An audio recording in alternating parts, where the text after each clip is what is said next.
Okay, so continue with the Verilog. So here is a combinational example with a 3 to 8 decoder. And if you have a decoder like that and you have 3 signals, inputs,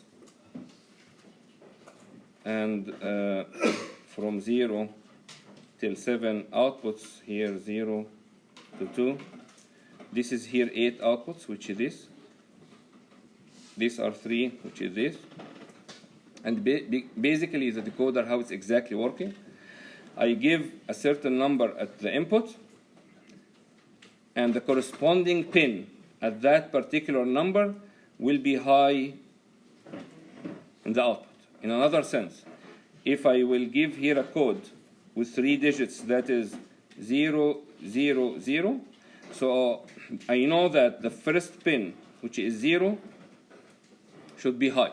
So if I were like to connect an LED to that particular pin, it should be light. Okay? So this is how a decoder will work. I'm giving a certain number here, and that corresponding number will be high in the output. If I give as an example 1, 1, 1, I know that this is 7. So this means that pin 7 will be high and all others will be 0. Okay?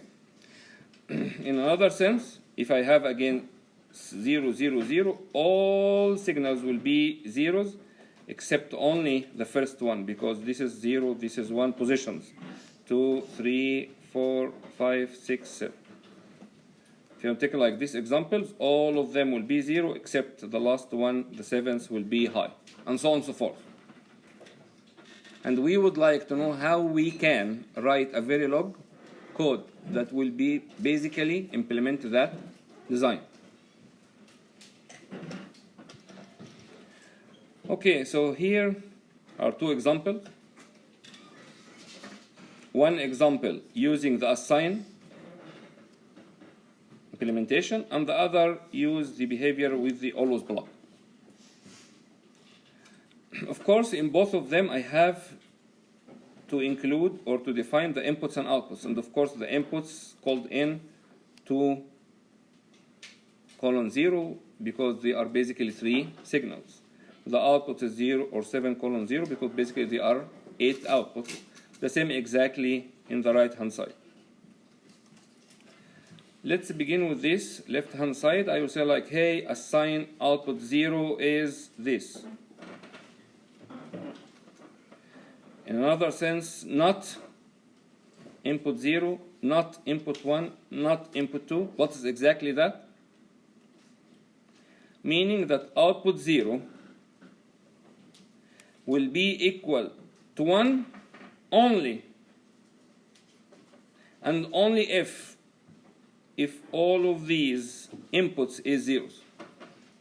If you double check, if input 0 is 0, and the input 1 is 0, and the input 2 is 0, and the not 0 means 1, not 0 means 1, not 0 means 1, and all together I will get 1.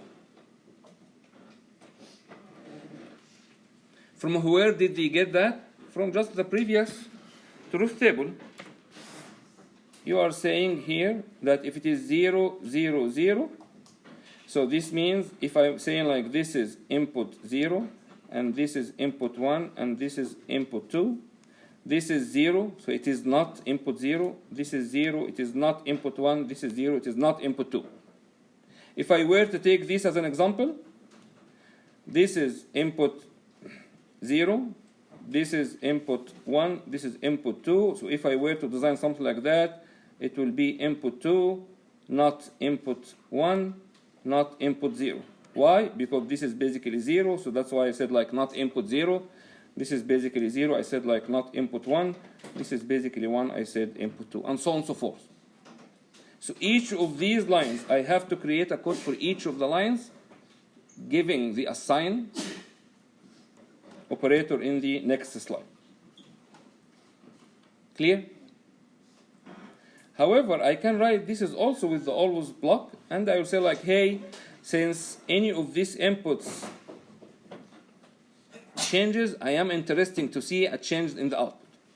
And that's why it is included in what we called in the previous class the sensitivity list.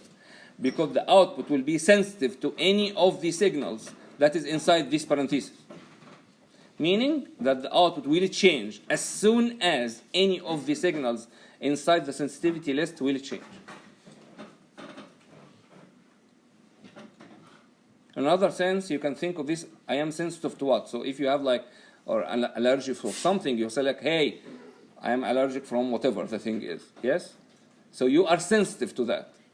If that exact, of that things that you are allergic from happen, you will have problems. Or you will have an output, yes? And this output will be implemented as problems. So you are sensitive to that. So exactly here, the output of that design will be sensitive to any changes to the inputs if you include that input in the sensitivity list.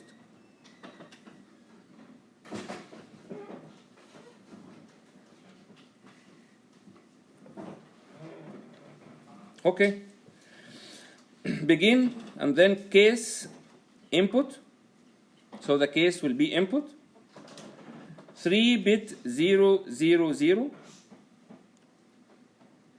The output will be 8 bits, all zeros except the last one is 1, which mimic exactly the truth table that we have seen in the previous slide. If you go to the next one, it will be 3 bits 0, 0, 1. The output is all zeros except the second one. If you look at this in the previous slide, if it is 0, 0, 1, all will be zeros except the second one. And you can again write this for all of these things as you can see here, and then this will be the case, this will be the input in the case, and then end the always, and then end the module.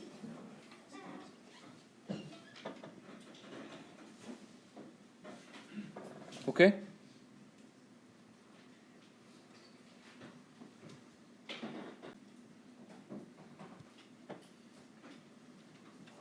So just as a suggested style for the Verilog, for selectors and deselector, use procedure always block. For simple combination logic, use continuous assignments. For registers and associated, use again always block. And we'll see a lot of examples. Edge triggering, you can have like a 0 or 1 or unknown or high impedance. Of course, we will concentrate more in the zeros and ones. We don't want to see this and this in our output. So the edge, you can go like from 0 to 1, so this will be a positive edge. If you're going from 1 to 0, this will be negative edge. Also negative edge can be any of these, but we will be, or 1 to z, but we will be more interested toward this guy and this guy. Okay? So this is a D flip-flop as an example. Of course, you know that if we have here a clock, the input will appear at the output at either the rising edge or the falling edge. It depends on the design, as we will see shortly in some of the examples.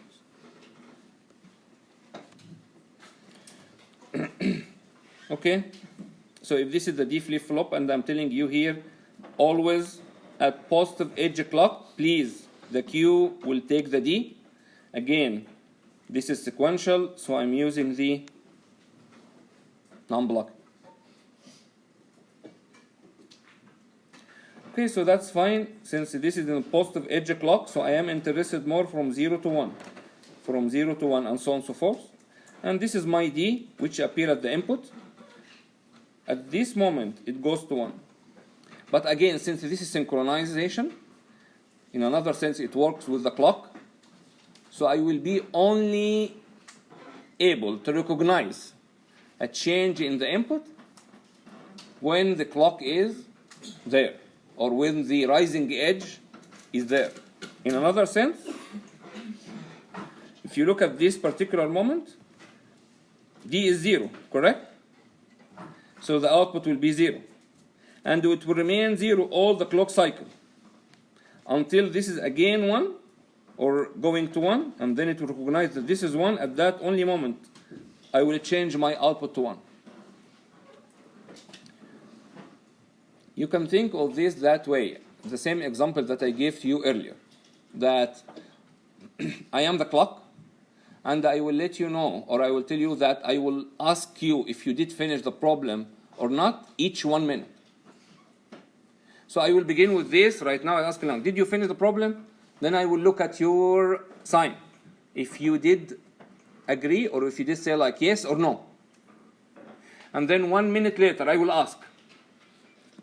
And I will be only at that moment, when I ask you, I will recognize your answer.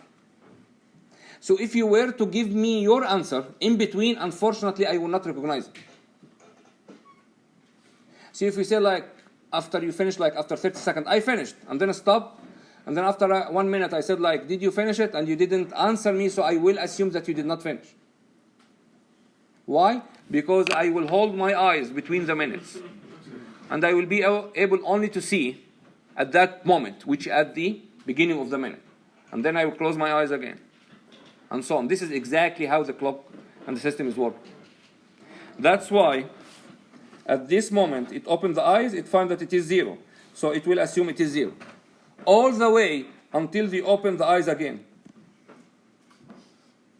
Correct? If it opens the eyes, it will see that this is 1. Okay, I will have this one. Open the eyes, it is 1. I will remain 1. Open the eyes, it is 1. I will remain 1. Open the eyes, it is 0. I will go to 0. Open the eyes, it is 1. I will go to 1. Okay? Same exactly will happen if I decide to open my eyes at the negative edge clock.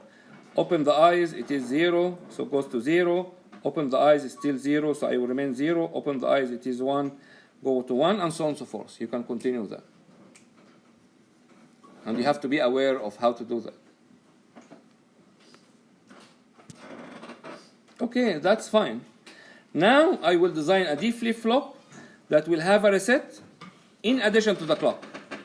And I need to know how I can write the correct syntax in Verilog in order to implement the correct function. And this is something extremely important, because sometimes you hope with a certain function, and you think that you wrote the Verilog code to implement that function, and then when you check the output, unfortunately not. So what we are planning here, to create a reset that is hard reset. What does it mean, a hard reset? Meaning as soon as a reset signal comes, the output will be 0. As soon as I will say like pens down and give me your exam back, you have to do that. Otherwise you will get 0 in the exam, as an example. It's a hard reset. Okay?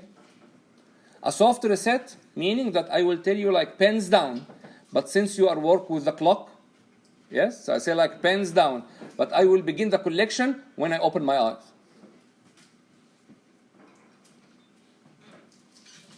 This is soft, what we call it usually soft reset, because it will be synchronized with the clock.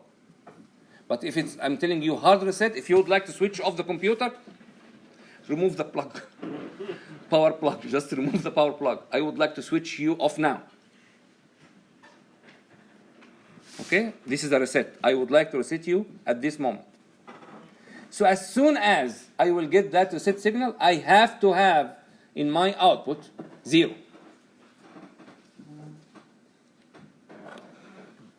Okay, how we can write that?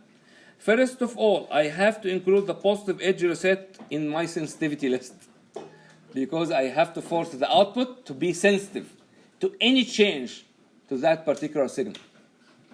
I don't have to wait until the change will be recognized in the clock cycle. I would like to be sensitive to any change to that particular signals in the sensitivity list. That's why I have included here, and we'll see like how this will affect my output. If reset is equal to 1, please Q is equal to 0, else the Q will show me whatever in the input. Okay, so let's go and see like what is this clock and the reset is working. I have my clock, open my eyes here, open my eyes here, open my eyes here, and so on and so forth. And I have my reset signal at this particular moment. And please recognize that it's already missed the clock. Yes, it missed the clock. However, as soon as, because of this, as soon as the reset is 1, the Q is 0. No matter what is in the D. Because I'm resetting. It is a hard reset. Please now shut down. Okay, so as soon as it is 1, 1, all of these, it is 0. And then it will go down. But it goes down here after I open my eyes, after the clock. And I am not sensitive to the negative edge. I am sensitive only to the positive edge.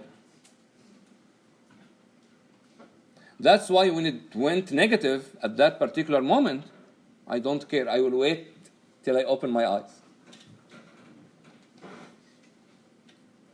Is this clear? This concept is very, very important. And it will be implemented in a bigger scale. And you will face troubles that the output is not what you expected because of small mistakes like that. That's what I'm spending more time to explain this concept. Okay, so as soon as the reset is there, 0, then I will open my eyes at this particular clock. And then I will look at the D.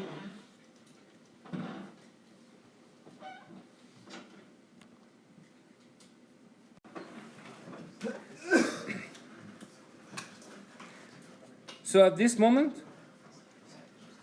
it will check that D is 1, so Q will be 1, and there is no reset. Then, at this moment, it will see again that reset is 0, and my D is 1, so I will continue 1. At this moment, I have the reset 0, the D is 0, so I have to go, the Q is 0. At this moment, still reset is 0, the D is 1, so I have to go 1. Okay?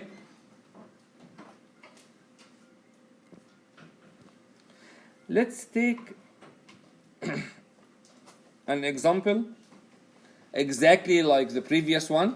However, I did not use or allocate the positive edge reset inside the sensitivity list. So if you look closely here, there is no positive edge reset. It is not there. How this will affect my output? Let's look at the design. Of course, this code is exactly the same as before. If you look at this case, the reset is 1 at this before the clock. However, since it is not sensitive, I will only recognize that there is a 1 of the reset when I open my eyes. When I open my eyes, I recognize at this moment that there is a 1, and that's why the Q will be equal to 0. Only at this moment. Correct? If I have it in the sensitivity list, as soon as the reset will be 1, same time the Q will be 0. But if it is not in the sensitivity list, if this is 1, I will wait. Did I open my eyes? No. Did I open my eyes? No. Did I open my eyes? No. Did I open my eyes? Yes. At this moment, I will look. Is this 1 still 1? Yes, it is. The Q is 0. Okay?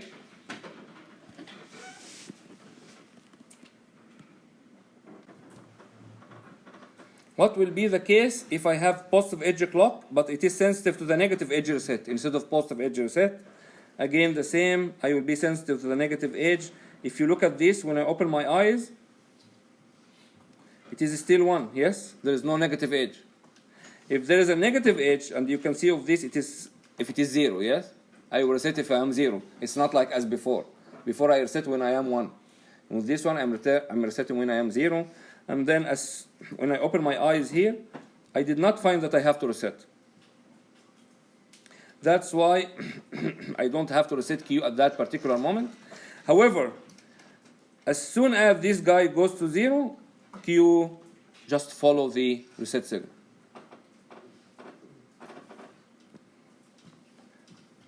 Okay. Let's take an example of how to do swapping using non-blocking assignments. So I have the input reset, input clock, output register, output 1, output register, output 0. My question here, why I have defined the output 1 as a register? Because the output 1 and the output 0 are in the left-hand side of inside the always block. And this was the rule that I mentioned in the previous class. Okay, always at a positive edge clock, begin and then end. If reset begin output 0 will take the 1 bit 0, output 1 will take the 1 bit 1. End else begin output 0 will take the value that I have at output 1 will take the value that I have it at output 0. Since this is non-blocking assignment, usually if you remember like in the software, if you would like to code that in C or Java or whatever,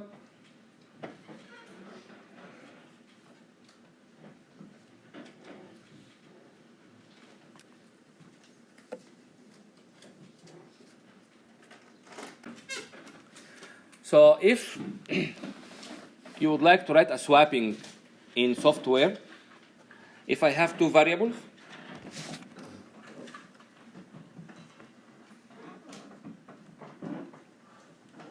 and this one has like something, and this one has something, and I would like this to be here, and this to be here.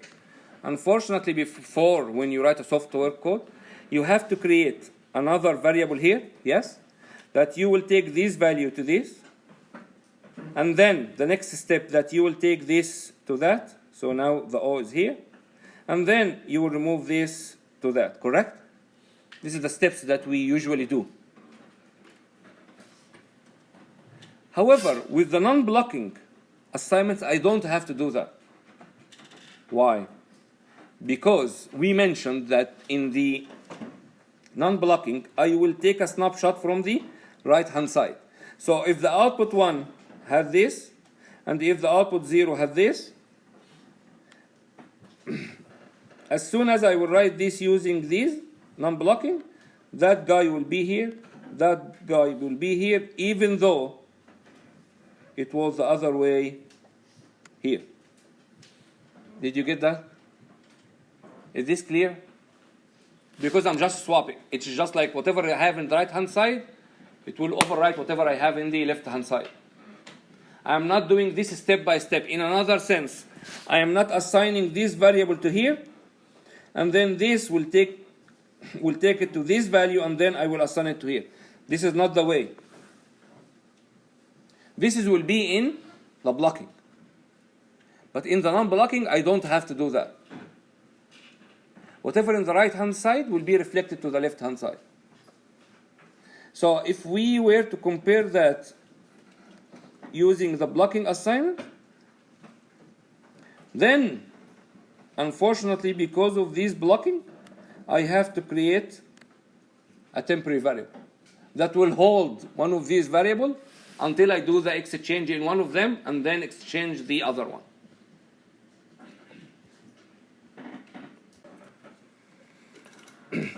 Okay?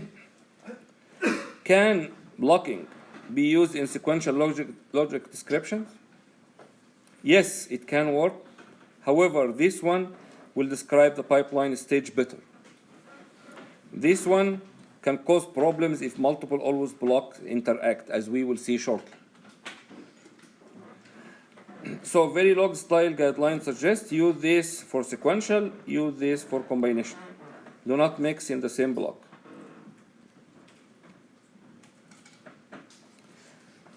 Here is an example. So I have behavior 1 or A and then B. And here I'm using the block. My question is, will it be or will it make it any difference if I have this guy before that and this is guy after or not? If I switch between them, if I put like this system A after this system B, will it matter?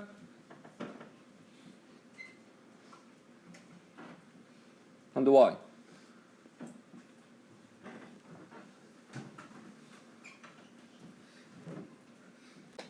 Let's say that I will take this first and then I will take this one, and we'll see like how will be the implementation. Of course, the implementation, each of them, because I have the y1 and then the y2, I didn't show you here, but I have to write, of course, input this, output that, and so on. And I give you the only the things inside the always block, but you should be able to detect that. Anyway, so here this is our 2D flip-flops. Let's say that I will take this first and then the second. Y if reset, so assuming that there is a set, y1 will be equal to 0. Of course, the first one here is y1, the second one here will be y2. Please concentrate. So the y1 will be equal to 0. Okay, so the y1 will be equal to 0.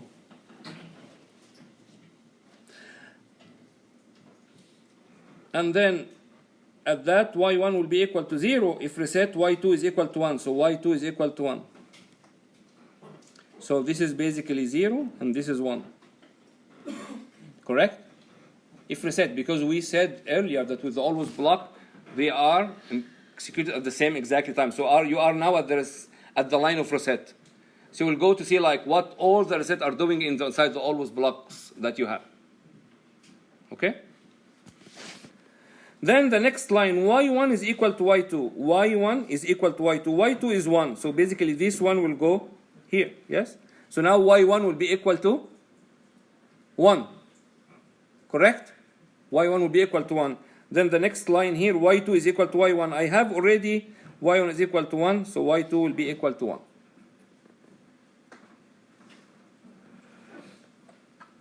So this is, if this is before that, what will happen if the other way around? So I will take this is first and this is second. Let's check that. If reset y2 is equal to 1, y2 is equal to 1, y1 is equal to 0, y1 is equal to 0, the same. Next, y2 is equal to y1, y2 is equal to y1, y1 is 0, so this 0 will go here, so y2 is equal to 0.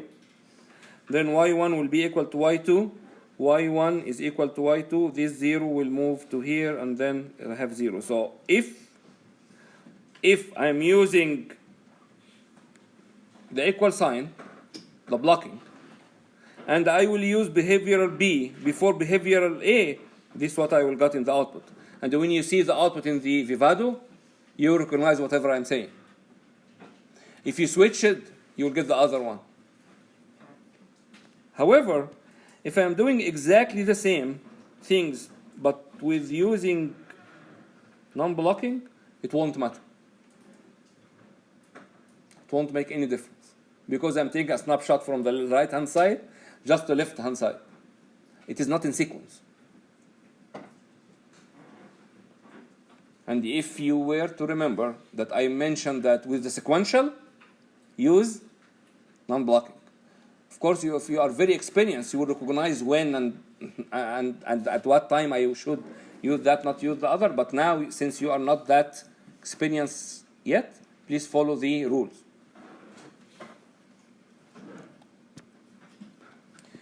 In another sense, avoid the race conditions. Whatever I already explained to you, right now the problem that happened with the blocking is called the race condition. So when modeling the sequential logic, use the non-blocking assignments. When using modeling latches, use the non-blocking assignments. When modeling combinational logic and always block, use the blocking assignments. When modeling both sequential and the combinational logic within the same always block, use non-blocking. Do not mix blocking and non-blocking in the same always block. Do not make assignments to the same variable from more than one always block, and this will use that to display value that strop signal that strop command to display value that have been assigned using the non-blocking assignments. So now I will begin to speak like a little bit about Vivado, give you like some ideas, also like some of the places of some of the requests of the question that you will see in the labs. So basically the Vivado, this is the software that we are using in order to design the FPGA, yes, or in order to write our code. But what's exactly that? It's an IP integrator and software development kit. The Vivado, of course, is a tool that basically suits the Xilinx FPGA. So if you were to go and bring like an Altera FPGA and try to program it through that, unfortunately it won't work. If you go to Quartus 2 and bring like a Xilinx FPGA and try to download or to try to download your design into that, unfortunately it won't work. It has also an IP integrator that is part of the Vivado, which allows the system level design of hardware, part, and embedded system. Meaning, in another sense, that you can design or combine a software with a hardware. So inside the FPGA, as I mentioned earlier, some of them like have inside a CPU. Okay? So you can write a C code that will be downloaded over that CPU, and you will write a hardware design that will be implemented over the real hardware inside the FPGA, and you can do a connection. So you can build inside the FPGA that has like the CPU with the real hardware of the FPGA, you can build an embedded system. Because embedded system means that you have a hardware and software that is connected together to do a certain product, yes? To have a certain product or to produce a certain product. So basically with this you can build an embedded system. However, in this course we will not concentrate on the software side, but I'm telling you that this is an option that you can use. So with the SDK, the software development kit, there is a software design environment that you can basically use, and you can link both of them together, but we will not do it. Here just like shows you that we might have a software design, you might have a hardware design, hardware software simulation, and hardware software debug, and you can connect basically both. But we will not cover that, but I'm telling you this for your information.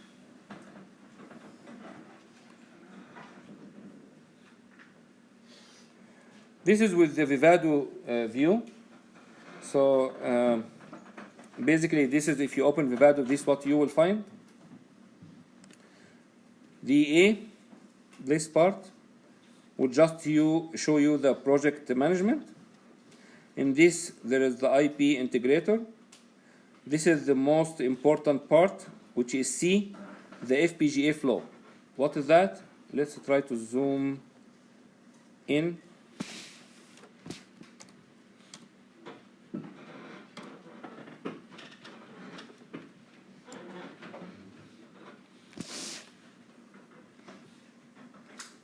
You will have like some simulation settings, and then you will run the simulation. After you write your code, you will run the simulation, and you'll see like if it does like give you any error or not. And then you can, after like do this simulation, you can have the RTL analysis. You can even open elaborated design, and after that you will do what we call synthesis. You will run the synthesis, and then you can even open afterwards the open synthesizer designer, because some of the labs I will ask you, show me the schematic of the hardware that you have designed. And basically you will go to that particular place. If I asked you after the synthesis, you will go to that particular place and just like click on that. One of the options that you can click on is schematic design. And if you hit the schematic design, luckily it will appear on the right hand side at this particular place. It will appear here.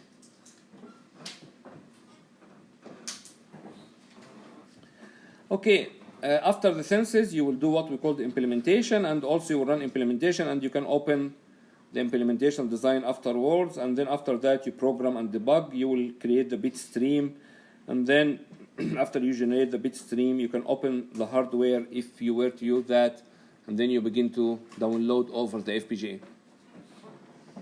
So basically the first thing that you will do is simulation. After the simulation is synthesis. Synthesis means that it's not downloading, but you are asking the software to implement your design over a real component. what we call it a real net list. And then you can do the simulation again afterwards, after you are taking into consideration the real component that will be used inside the FPGA. And then the implementation is basically connecting, making all the routings between the signals, and also connect all the inputs and outputs to a real pins. And then, as an example, if you were to have inside your design 100 inputs and outputs, or let's say 105 inputs and outputs, that is in your design that you wrote in Verilog. However, the number of pins that is available in the FPGA that you are using is just 100.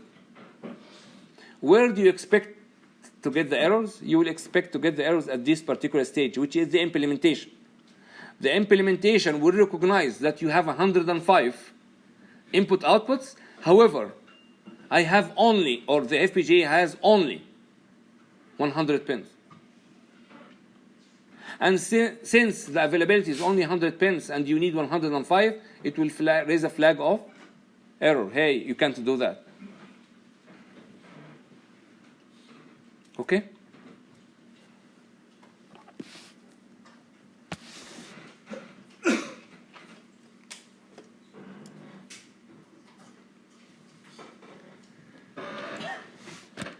So this is here will be your design. It will show you whatever the system that you have designed with all the codes that you have designed with all of the hierarchy and so on and so forth. Because you might have, like, as an example, a small design with the AND gate, yes? And another small design with the OR gate, modules, another module. And then another module with an inverter. But then you have a top module of all of these that connect the inverter to the AND to the NAND according to a certain port map. Yes, so it will show you all of this hierarchy inside that particular place. It will show you. So, and this will be like another check to make sure that whatever you have designed or whatever you had in your mind is correctly implemented. And then, of course, here you will see, like, if we were like to ask for the schematic design, if you were to ask what we call input-output planning, floor planning, even the Verilog code and so on, all of this will appear here. And this is the console that will show you, like, the steps, like loading, whatever, any warnings, any errors, any whatever, like, you will have it at that particular place. Also, here it says like default layout, but if you were to press that particular bar, you'll have like a drag menu. In this drag menu, you have like many options. In these options, you will have input-output planning, floor planning, and so on and so forth, and you will be asked to do that in the labs. If I'm saying, like, as an example, take a snapshot of the input-output planning, so you will go here and choose input-output planning. The input-output planning will appear here. What I'm asking you to do is just take a snapshot of this and include it in your report.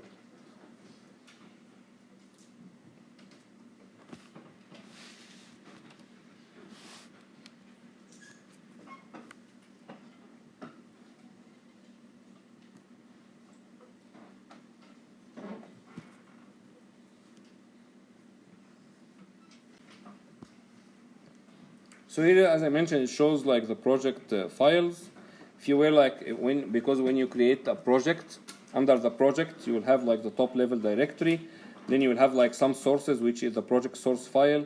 There is a simulation file. There is runs, which has the synthesis and the implementation. There is an SDK, which we will not use. And there is some cache that has like some temporary file. And inside your project, will have like something like that. You have the lab 2. As an example, inside lab 2, you will have some of these stuff that we mentioned. The next step that we have to do, like after the implementation, is what we call the bit stream generation. And basically, it will be here, generate bit stream. And also, you might be asked in some of the labs to generate the bit stream, and it should successfully pass that particular step. Generate the bit stream, meaning that the tool will generate your design to the last step before downloading, which will be like a bit stream, some zeros and ones. And then that particular bit stream file, if you send it to someone else overseas that would like you to use exactly the same design, without telling him or her what is the design, this is what you will send. In another sense, if you were like to have a company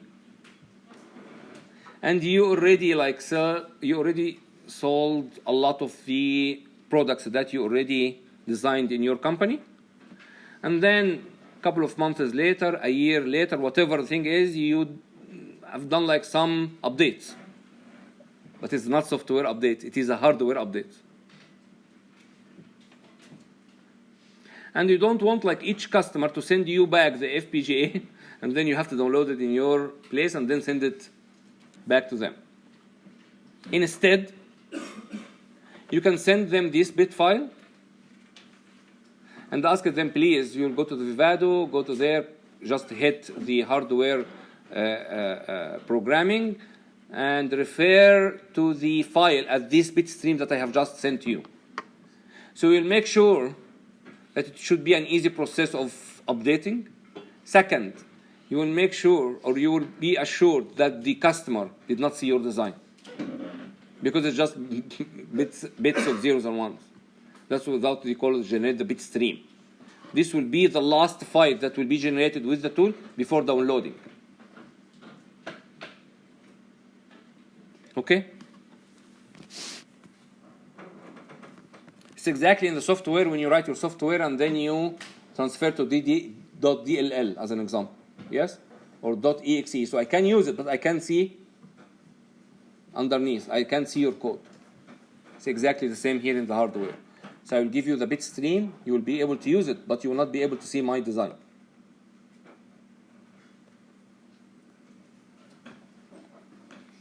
So here it just shows you like bit stream generating setting, which I don't recommend that you play a lot with the settings, just leave it as default. And after that, what usually happens, the hardware manager, but this is what we will not do this thing this time. You just open the target here in the open hardware manager.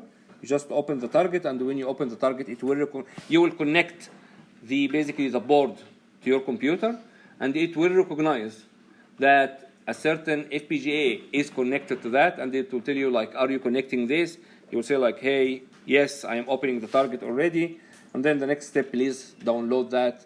Then it will download, and then it will give you like a signal, say like, hey, the download passed successfully. If there is any problems, it will show you like, hey, there was a problem with the download. Here is again with the design view layout, as I mentioned earlier, with the input-output planning. It shows like all of the input-output ports, package pins, and so on, and this is what you will see. So if you were to choose here an input-output planning, this is what you will get, and this is what I would like you to show me in your report. You can take a snapshot of these and show it to me in your report. With this input-output planning projects, there will be like an input-output banking rules.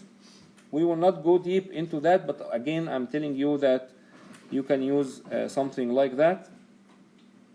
So you can say, like as an example, that I would like to put some of the inputs and outputs inside that particular place. And by the way, here you will see like all of these inputs connect exactly what output and so exactly what input and what outputs connected to which inputs and outputs pins inside the FPGA. And here when I ask to launch the input-output planning with the RTL, I just would like to zoom in also.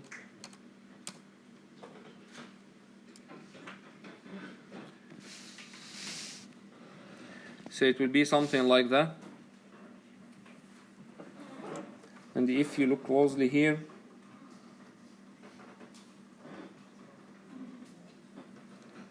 it shows you like what is the name and what is exactly the pin that is connected to, and so on and so forth. You will be able to check that when you have your Vivado. here with the package view, when you look at this also, just like this will be like the signs for each of the signals. So clock will be shown like that, VCC will be shown like that, ground like that, no connection like that, and so on and so forth. Yes, here is the input-output port views. Let's, yeah, this is what I would like. I think here is much better to show you. So as an example, LEDs, so we have here LED 3, LED 2, LED 1, LED 0. Direction, they are all outputs. And this is basically the input-output standards, and this is the connection U21, U22, T21, T22, and so on and so forth. I'm just showing you that with this input-output ports, when you choose here the input-output ports, it shows you all of the which input in your design connect to which pin inside the FPGA. Okay? So it does show you this information.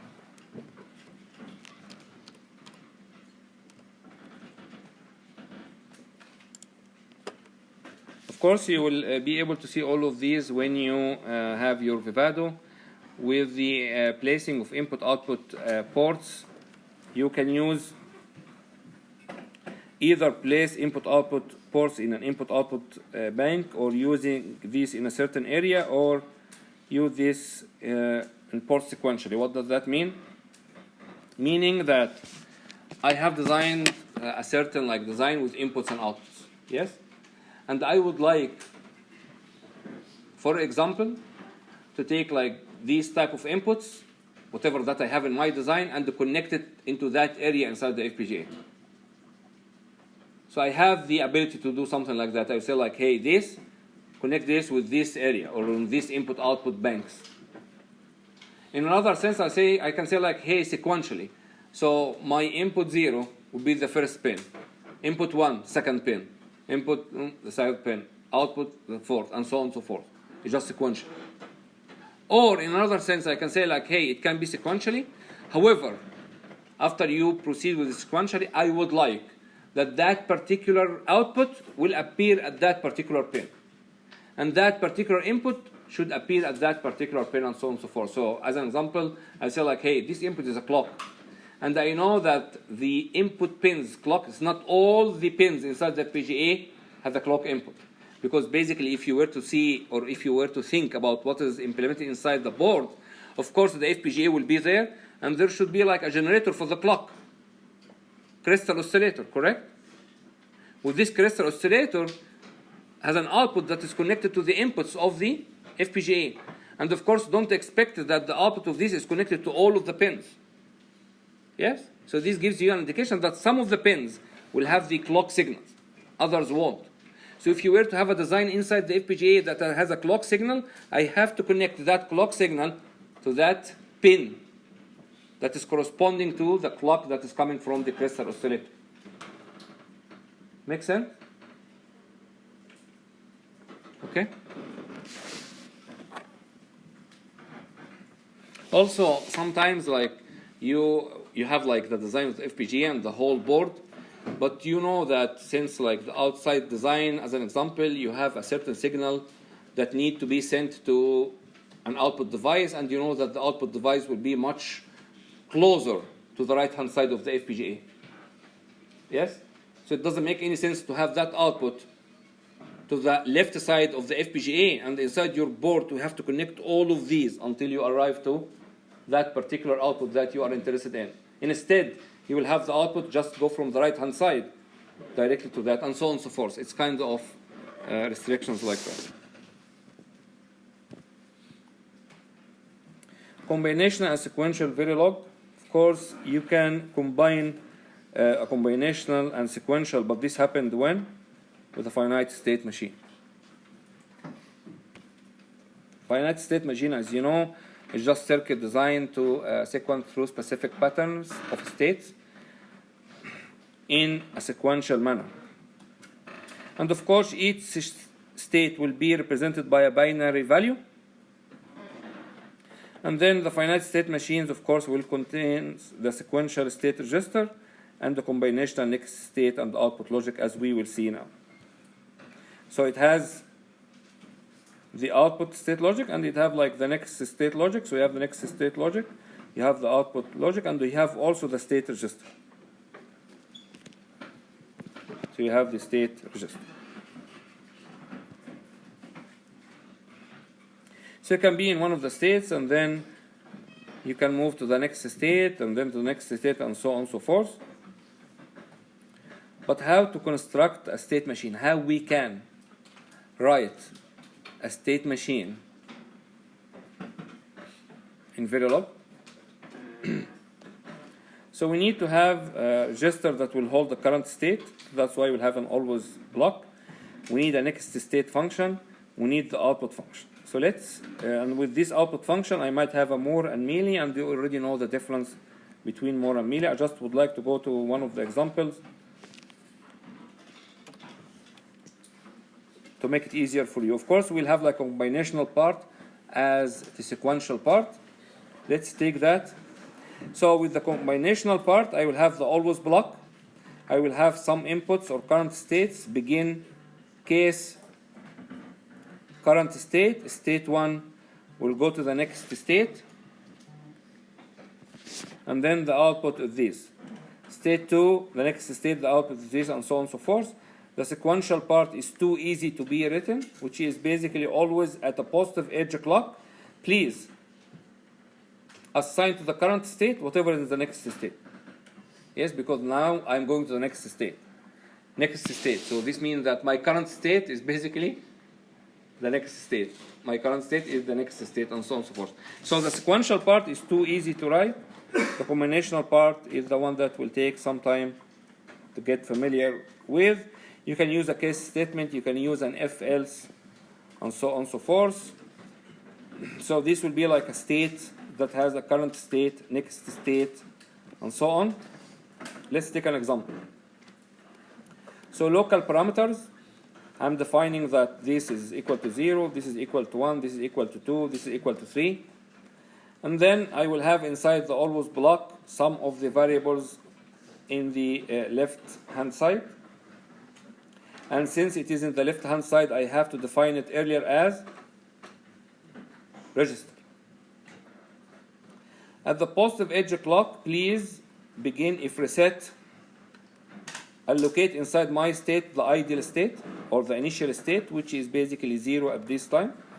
End else begin, the state will be equal to the next state.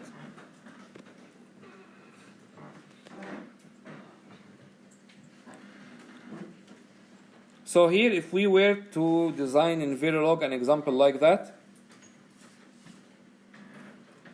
so we have a state that is called off. We have a state that's called on 1, that have a state that's called on 2, on 3. Basically, I have 4 states. So in my eyes, I know that this is off, this is on 1, on 2, on 3, but inside the computer, how I can differentiate between these states? Since they are 4, I need 2 bits to differentiate between these 4 stages, yes? Correct? So I can, as an example, say like, hey, off is 0, 0. On 1 is 0, 1. On 2 is 1, 0. On 3 is 1, 1. Or whatever I will define, as you can see here. So I will define some parameters. I have to speak to the computer. Since I have to speak to the computer will not just understand that on 1 is 0, 0. I have to define it. Later on, I can speak to the computer that I'm referring to on 1, but the computer need to know what is this on 1, what is this off, what is this on 2, and so on and so forth. And then, with this off, as soon as I am in this state, x is equal to 0. And if b dash, so this means that I will remain in the same states. If v equal to 1, I will go to the next state, and the output on 1 is x equal to 1, and then we'll go to this, we'll go to that, and so on and so forth. So this is just like an idea of how to write or how to begin the implementation, but this is, of course, will be in details. You will see that in the next lectures. Thank you, and have a great weekend.